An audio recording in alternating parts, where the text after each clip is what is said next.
Welcome to episode 3 of the Rogues Passage podcast. I'm Tanner Cherry.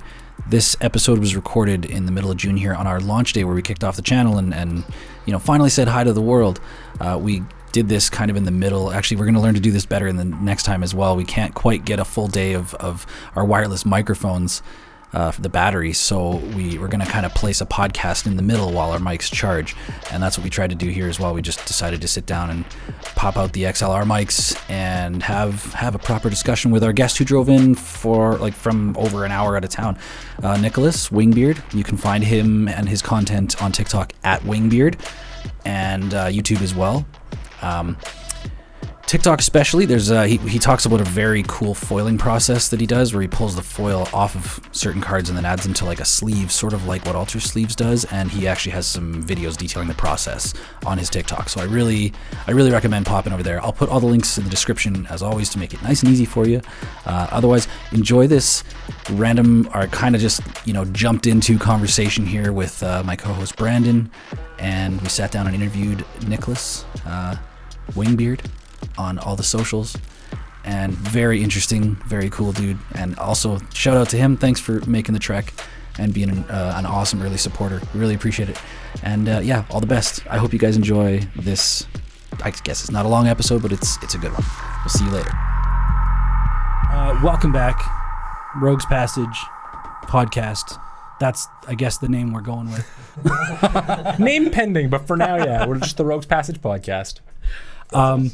We are 4.5 hours into our launch day live stream. Mm-hmm. Incredible. Going fairly smooth, other than the USB extensions that we bought that made our microphones buzz. That's we have to. I think what we have to do is we have to just, if we're going to do an 8-hour live stream, we have to schedule to set up these mics and do a podcast. Yeah. And let those things get some juice back in them because they only have so much. Yeah. So we've learned basically we get 2 games. Two functionally decent games, and then it's on the charging station.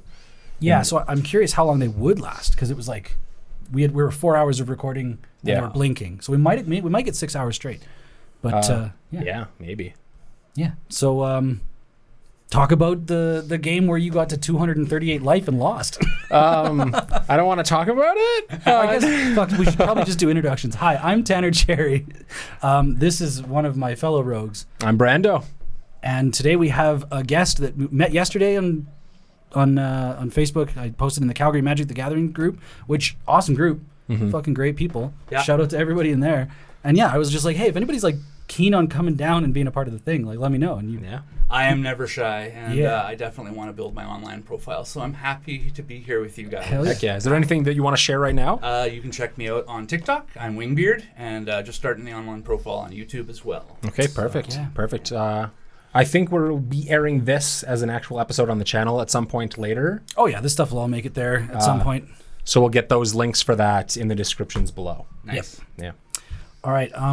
So you brought some spicy decks? I'm a spicy guy. I brought the spicy decks. What can I say?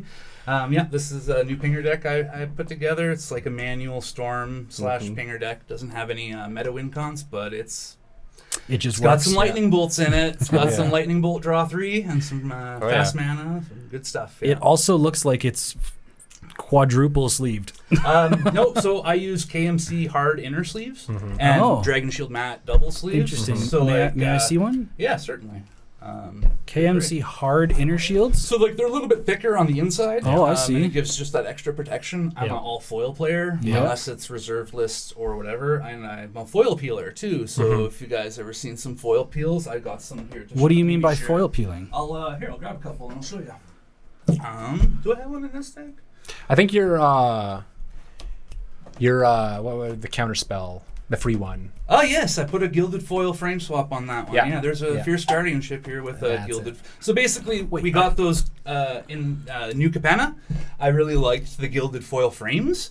So what I do here is I peel them, I steal them, and then I put them on a hard inner sleeve so that I can turn like non-foils into foils. So let me check that out. Can you show that to the camera actually? Sure, man. Yeah, you can go right ahead. Like I said, you can like sleeve it and unsleeve it for them for the effect. So this is kind of like the altar sleeves. It's kind of like an altar sleeve, but it's home brewed from stealing a gilded foil frame. So it's got that little bit of a raise on it.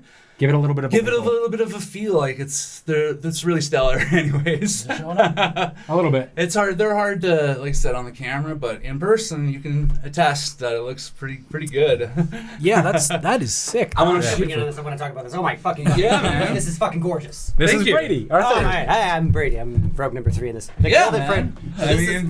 I was right in the back when it came. When me and Brandon first started talking about a podcast. I was like, New Capenna. It's got to be New Capenna. It's gilded. Oh man, and this is a little bit full circle for me. So this is just beautiful, man. This is right on. I have so many questions. That's so awesome. I have so many questions about the process. It's a scary process. I'm not gonna lie. You have to? Can you wreck a cheap card to do it? I do, yeah. Yeah. I've wrecked expensive cards though for other people. I want to see swag. Okay. Be very careful with it. I'm gonna show you a really cool one here. Masterpiece soaring I did. So this is a green soaring, basically green masterpiece soaring. I stole the. Oh my god, that's gorgeous. So I stole the. Throne of Eldraine showcase foil frame, and then I stole the little gremlin with the soul ring from the Kaladesh card, and I popped that in the middle, and then covered it with the.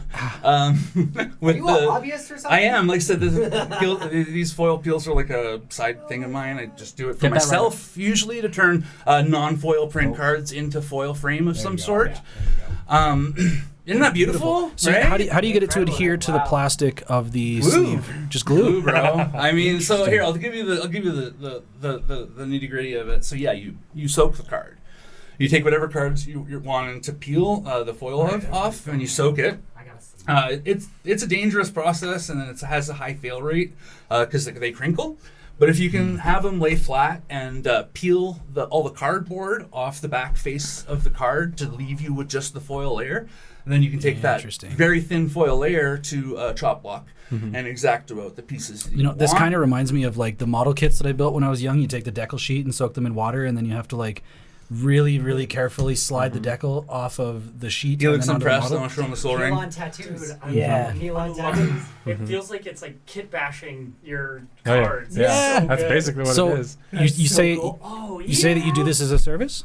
I've sold a few, yeah. Interesting. Yeah, but like I said, I kind of got it. I've been along 9 years. I've been doing this now, and I've got some of my fails there. Like even this one. Good. So like you can only sleeve these gilded foils so much because they are raised, and you can see here a little bit of the gold during a re-sleeve kind of flaked off. It's literally like it's a raised surface, so like they can rub off like the Phyrexian step incomplete foils. You can like rub those little Phyrexian symbols off the card with your thumb if you rub it too much. Oh no! How would like a natural lacquer work? Putting over it. Yeah, that might work, but I'm always scared of altering the card too much to be non-playable. That's fair. So you got to keep the layer really thin. Yeah. That's why you got to use like a really thin adhesive, like a spray adhesive. Yeah. And you only get one shot. Like I said, interesting. This one here, I've probably did 8 of these to get this one that's so good. Well, the nice thing is you're not wrecking the card that you're sleeving. I'm not wrecking the card that I'm sleeving, although I do that on some to people who request it, and for like that soaring there, that's directly on the card, Interesting. Not on the sleeve. But like, it was a learning and growing process. So I've got a lot of different types of these foil peels. Yeah, this is actually I happen to have the only card that I've ever had altered. So awesome. In my friend Tom, he paints Warhammer primarily, but his friends have always asked him, hey, can you paint like an altar for magic cards for me? And he started with a playset, I think, of Baleful Strix, and just like, so he made this thing, I guess I'll put it to the camera, he made it full art, which there is no full art version of this card, and then he painted all the little locusts, like, flying over the text box. I love it, man. I love it. Yeah, and I want to get more done, but it's... There's another one I did. I wanted to get my Atali done. I wanted to get... like Atali Primal Storm. I wanted to get the googly eyes on him or whatever. Okay. But then they released that secret layer version where it's Atali the Primal Storm, Thanks, like as a cereal box, and he's like a cereal box. I always dinosaur. love to see that. All right. I got a special card here. I'll share with you guys. Okay. Oh, it's the card. So okay. That Gaia's Cradle went through a washing machine. Yikes! I'm not even joking. Oh, so that's an actual. Props for that. So it was an elf deck. A friend of mine, he had a mono green elf deck. Real card? And it's a real card. And he literally put it in the washing machine. And he called me up. He's like, "Yo, I just melted my cradle." He's like, "Do you want it?" I melted my cradle. I was like, "Yeah, I want it." So I gave him a good price. That is gorgeous. I gave him $100 for it. What was it at the time? This was like 6 years ago when it was like 5, right? Yeah. I gave him a fair price for damage. Just for reference, 1,300 plus now. It's spicy. And then I got it to professional restoration / ultrist, and this is probably one of my take a special cards. Card to a professional restoration. Yes. And have it de-washing machine. This one was done by Nordic Queen Altars. Hey, rep. She's from France, so I did have to send it across the world to get that. Well, at least it doesn't weigh much. But this is like my best story card, right? Like, who doesn't love having an expensive piece of their collection as a story? You know what I mean? Like, cool. That's badass. What deck is that in? This is in my mono green, my Toski deck. So it's just big green, big mean green. Big mean green. Yep. Cool. Heck yeah, bud. Yeah, there's a hoof. So I mean, that's how I like to finish things. Hoofing it. Yeah.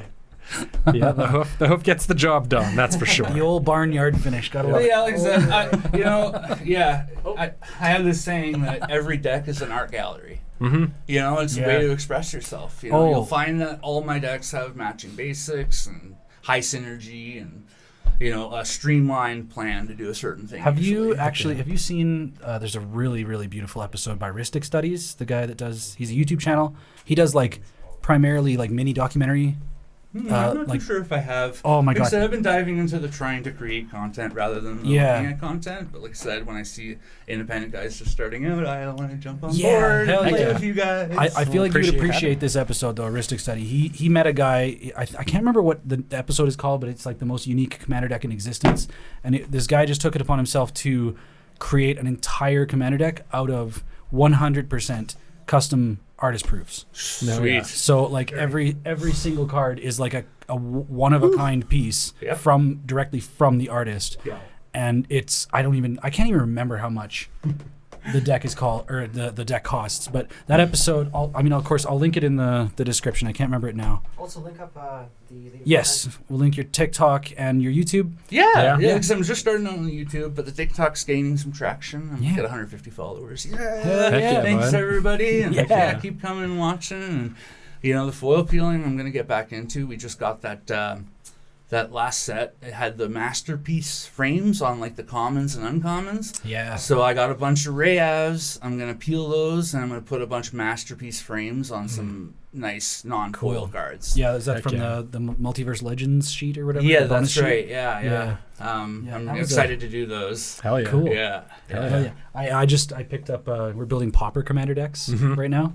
Oh man, you should have told me. I'm a Pauper Commander player. I have 3. That's perfect. You didn't bring them? I didn't bring them. Okay. No. Well, next time for sure. Because I put together Valduk, and they just printed a really nice version of Valduk. That's right. Yeah, you got the Halo foil and a number. Yeah. That's awesome. Yeah. I play Tatiova. Yep. I play it's Dorat, but it's not Dorat. It's the Godzilla promo Sprite Dragon. That's it. Right, Sprite Dragon. That's my one. And then my best deck is probably the Enchantress guy. What's the white-green Enchantress? I don't know his name. Vista Enchantress? No, the white-green guy. The uncommon. The uncommon one for Pauper. Oh, for Pauper? Or something? I forget his name, but he's my best deck. He's my Enchantress deck. And he's got the 3 mana when you cast an enchantment. Gain a life, draw a card. Oh, Sithis. Not Sithis. There's an uncommon one. What? Yeah. Oh, Satire Enchanter. That's the one. Satyr Enchanter. Satyr. That's the one I play with. Yeah, and that's not on my all foil decks. Do you by chance play Pauper 60 card format? I don't. I did, but it didn't gain traction in my area or in my online groups. So, but I did play fairies and elves when I was into it. Heck yeah. Well, if you wanted to put together a couple of 60s or at least one, we're planning. We've already done one recorded, yet to be released. Maybe not released. Maybe not released. Didn't turn out very well. Yeah, it didn't turn out very well, but we will be remaking it. Yeah. There's a 60 lot card of Pauper. This content creation journey where half the episodes are just man, I don't know if this one's worthy. Yeah, you got to be selective with what you're posting for sure. Yeah. We are kind of cranking out a lot. We've got more than enough to choose from. Yeah. But the funny thing is 5 months ago we were dealing with all these weird quality issues and little things, and we've refined a bunch of that now. So yeah, we're in a better position, and the live stream works now too. Yeah, everything's working. That's right? awesome. Yeah, everything's working.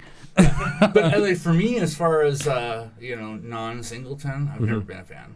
I That's like the fair. singleton format. That's fair. We are going through the realm of building pauper commanders as well, so there's gonna be that too. It's never the same. No, it's never the same. Even my mono black deck with every tutor, that kind of breaks the singleton format. You know what I mean? When you have 9 cards that gets any card from your deck, it's kind of not singleton anymore. Yeah. But even that deck, there's just so much randomness to it, and it's never the same. I really enjoy it.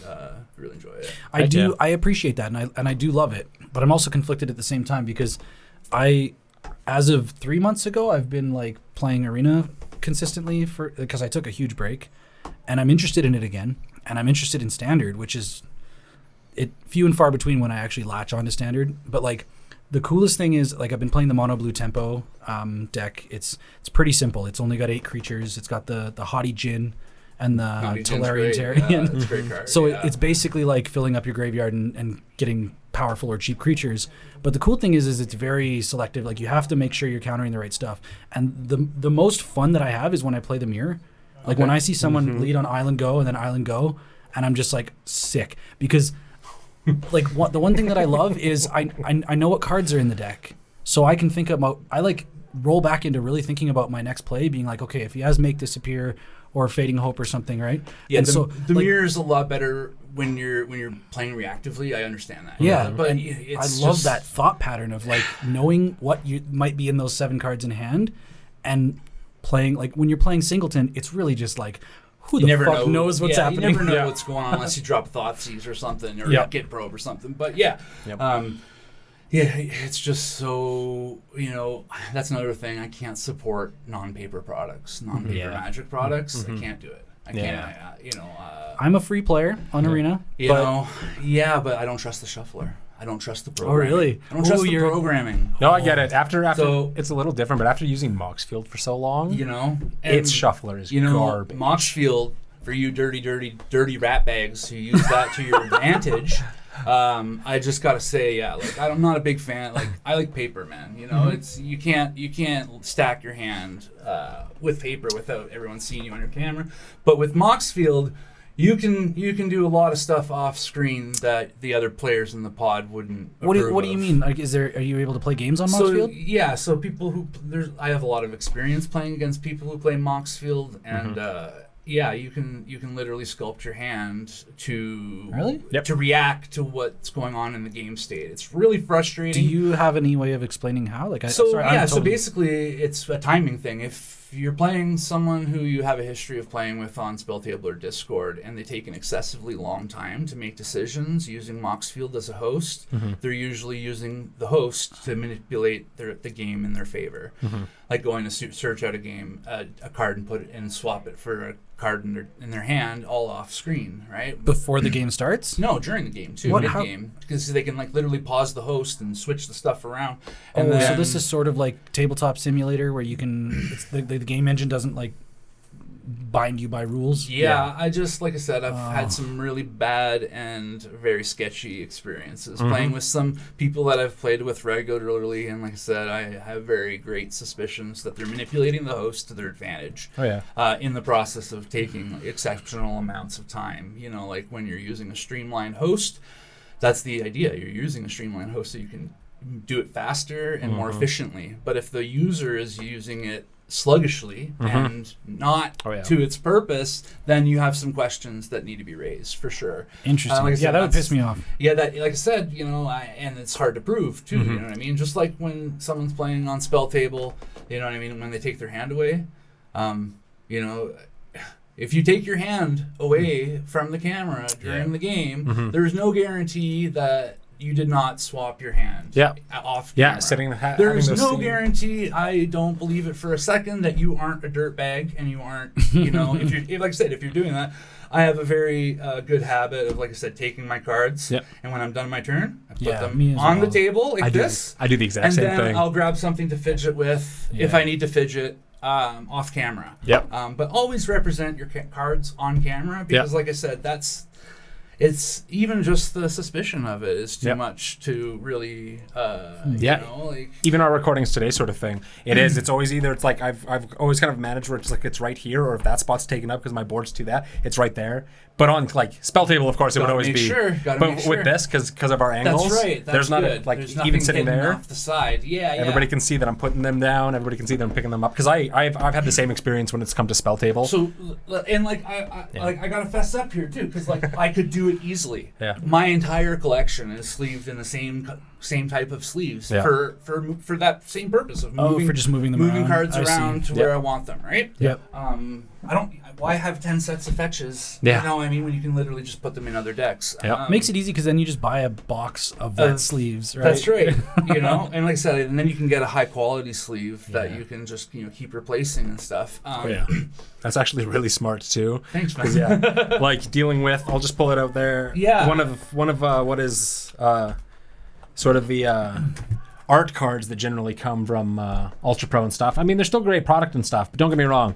After a while of shuffling, the edges start to split, and then what are you going to do? Because at this point, it took me 6 months to find these sleeves alone when they were fresh and new. If I was trying to find these sleeves to replace now, I'm screwed. Yeah. I'm screwed. I love that, by the way, because, if I was able to name my cat, I would have named it Jetmir. But I adopted him, and he gave me the name. But that would have been my name. Our buddy Brady, he just got a cat not too long ago. Its name is Johan, a very very long name, but his nickname is Jetmir because he's very much an orange rapscallion of a cat. Nice. But yeah, he built this for me, and I built Falco for him. And like we fully nine, they've got the matching deck boxes, the matching sleeves. Like it was too good to pass up. There's my little guy. Oh, they could be twins. Yeah. They look so adorable. Yeah, I've got a pretty little orange kid. You can't see it there, but you go to my TikTok and you'll see him there. Anyways. Yeah, I did actually. I was scanning through your TikTok stuff. It's definitely the cat stole my heart. I've never had a cat bomb before. It's my first time. Yeah. Right and yeah, he's a blessing. He's such a blessing. I couldn't go back to not having him now. Like I'm terrified of not having him anymore. Now I know how these cat people actually feel, when they represent them like as their children. I never had it before. But when you talk to like a hardcore cat person, they'll say like, "Oh, my baby," and they literally fucking mean that's their baby. You know what I mean? Like a millennial, like that's my baby. Yep.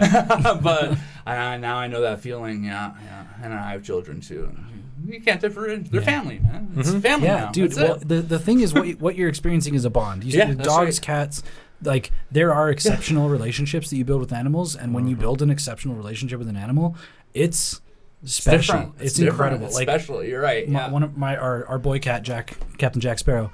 Even last night, he crawls in and curls up on me, and he sleeps in my shoulder here. And he just purrs and purrs, and I do this thing where I just hold his rear feet in my hand, and if I'm not holding his feet, he puts his feet in my hand sideways and goes upside down and stuff like that too. It's like the it's cutest so stuff. beautiful. And then he'll stay with me for an hour, and then he'll get up and go do his own thing. But cat bond. Cat bond. I can't share that. I can't share that same bond. Yeah, Brandon hates cats. I don't hate cats. Literally, hey, this is one of my boys. I'm literally running one of my favorite new commanders is a cat. I love cats too. I love all animals. I would never be like I'm a cat or a dog person. Right. If anything, I'm more of a reptile person. Love your scaly friends. No, growing up, both the cats that I had in my life growing up were like the reason why people hate cats. Okay. They were just mean, ruthless. If you were new, you were not going near them. You've kind of encountered that with Zipper.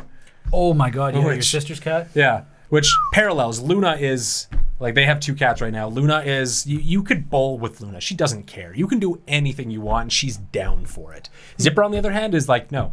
You try to go near her, and you don't know her. Callie's spamming cat emotes. Cat emotes. Rock on. Cat love. It's from her Twitch stream, too. They're actually pictures of our cats. Heck yeah. Jacket sashimi. Sorry, I didn't mean to interrupt there. That's okay. But the main cat that I had... No, man, you have a seat. Come sit down. If you want, you can sit down. I'll throw the mic at you. Absolutely. The cat that I grew up with, though, Buttons, all white, cat from hell, and I mean like cat from hell. It was the scariest entity on planet goddamn Earth. Probably no fault, or probably slight fault to myself. I was never like bad to the cat, but when you... as you're figuring out with Luca, kids and babies tend to have a way about them of not being nice to the animals because they don't know yet. You need to discipline. Yeah. Oh yeah. Oh, my parents needed to discipline me more. Yeah. You know what's great though is that like our cats, like Sashimi, our the sister cat, she was really good at disciplining Luca herself. Mm-hmm. If Luca came up and was like, he would pat his hand on her, and she would whoosh, give him a little slice, and then he would be like, wah. And now he just doesn't. Yeah. Right? He's like, okay, I got to respect that thing. It's very spicy. Yeah. That's kind of where I was leading with it, because as much as me and that cat were at odds for most of our lives, and this cat lived to 23 years old. That cat, it was a year old. It was a year old when I was born, and I was like 22 when it finally passed. Me and that cat grew to have that same kind of bond, but it was like the bond of mutual respect. Okay. That cat, like we didn't screw with each other. We didn't go near each other. I barely. The cat, just give it a head nod. And exactly that. whenever it was like late at night or like times when nobody else was home, that Buttons would specifically like come to wherever I was sitting, whatever room I was in, and she'd sit at the doorway, like patiently, and she'd like wait for me to like give her the go ahead. I'd be like, yeah, okay, you be nice, you can come in, and she'd come. She knew that cat was smarter than any cat I've ever met in my life, but equally as ready to claw you up. Yeah. Speaking of cats, my favorite playmate. Yeah, nice. That's Arcane Flight. Yeah, Arcane right? Flight from Dominaria. Yeah. I love that set so much, man. Yeah. Dominaria was amazing, and I remember when I saw this art. Like, there's basically this wizard, and he's like, oh shit, like the cat got into my acid. And it's like growing wings and flying out the window. I had to have the playmat. It's so good. It's so good. I love cats. The bird population probably went down quite a bit. Dude, the bird population is already so fucked from cats. They murder, like, well, I can't remember. I heard this like years ago, but apparently like wild cats in the continent of North America murder upwards of 3 billion birds a year. Oh yeah, I believe it. I believe it. I can't remember who owns the reigning title. It's either humans or like cats in general, not just like house cats, just all your big felines. It's one of the two though that are like responsible for wiping out entire like the most. It's like I think it's cats that have just wiped out an ungodly amount of other species just because that's what they do. They're hunters. They're sports hunters. What's that? And then second is like humans. Is that Black Card Extinction Event? I think so. That's cats. Yeah. That's cats. Or no, that's red tip. That's great. Yeah. I mean, if we're gooking out about cats, I mean, I've got my cat that I love to bits and pieces. Her name's Maleficent, and I have trained her to be a shoulder cat. So she, whenever I get home, she'll meow at me until I put her onto my shoulders, and I'll walk around the house with her on my shoulders wherever we go, and like, we'll walk past things, and she'll just be batting at things as I'm walking past. It's the most adorable thing. She'll follow me to the ends of the earth. I'm surprised actually Jack didn't jump up on the table here because we had the door open all day. I think he learned his lesson after he mauled my foot. It wasn't anything bad, but he just came, like, he's been super cuddly all day, and then he came in out of the blue and he just decided like he chose violence. Take a step and you're just like, no. Yeah. Okay, Callie says in chat here, Callie Yuga, day 25. The days are getting colder. I've gone through the last of my rations. All I have left are my blood-soaked hands. These cold, delicious hands. Maybe just a nibble, just a taste. It'll be sauceless. I drank the last of my ketchup packets days ago. Car engine isn't working. Won't be able to cook these hands. These delicious, delicious hands. What the fuck was that, Callie? So Brady stole our phone. That's our boy. So Brady stole my phone. Guarantee, all I'm seeing is the llama with hats. You ate his hands. Well, that explains why my mojito is taking so long. Oh yeah. Oh god. I do not kill people. That is my least favorite thing to do. You want to feel old? I think those videos are like. Oh no! Don't do that to me. Don't date me like that, man. Fight Club. Talk about Fight Club, bro. Yeah. All right. Well, I guess let's do a quick check on these mics and see if we can. Well, one of them is fully charged. Do we know that for sure? That one's solid. When they're sitting under the desk and they're like, when I have them just sitting there, when the light's good, I'm pretty sure they're good. So we could, unless I don't know. I guess it's a short podcast. We were planning on doing 28 more. minutes? We Whatever. were planning on doing more later. Yeah. That's okay. Let's get into a game. Yeah, let's play some games. Do it. We've only known each other for 24 hours, and I'm stoked to play some fucking Command. Unfortunately let's for play some games, but I'm not going to be in this next one. So neither am I. Neither am I. It'll be. So we're doing Alex, and it's either going to be Cody. It'll be Cody because Is it was it either Cody? going to be me or Cody. Alex and Cody. Okay, so you guys want to go round them up and Yeah. all right, let's get them. yeah. Thank you guys for watching. Rock on. We'll be right back. Come on, boy. There'll be more. Yeah. Whatever. See you guys later. Oh yeah, join the Discord. We haven't really been talking about the Discord. Oh, yeah. But that's going to be our place for not only like local games. I guess that's where we can set up Online. playing. Yeah. Yeah. I know Cody actually, who's going to be playing here. He plays Spell Table a lot. Okay. So you could probably link up with him on that. I should probably get into it myself. Yeah, it's just a growing community right now. It's super small. We're figuring out. Sorry, I just set up, or I'm just in the middle of setting up things like our Dinobot and Scryfall bot, so that you can literally What is a Dinobot? Dinobot is basically, it's just like the basic level bot that does everything you need for Discord, but it basically puts you commands in the hands of all of its users. Everybody who's on Discord right now has experienced it. It's giving roles, it's doing this, it's punching things up, it's being able to like link things automatically. It's a great service. But then the Scryfall bot is look up card prices. You just type the name of cards into whatever dedicated chat, and it's fetching you all the information you need for cards on the spot on the fly. Yeah, but without pretty pictures. Oh, with pretty pictures. Oh, with pretty pictures. Yeah, Okay, I'm in. That or you can set that up, or it'll just hyperlink to the page. But either way, All right. Well, we're gonna. Join our I Discord. guess. Yeah, we are technically still live, so give us a minute. We're gonna set up a game. Maybe I'm gonna put the original Apple Tree on because Chameleon 808. He's an incredible content creator. So, thanks. We'll see you later. Bye.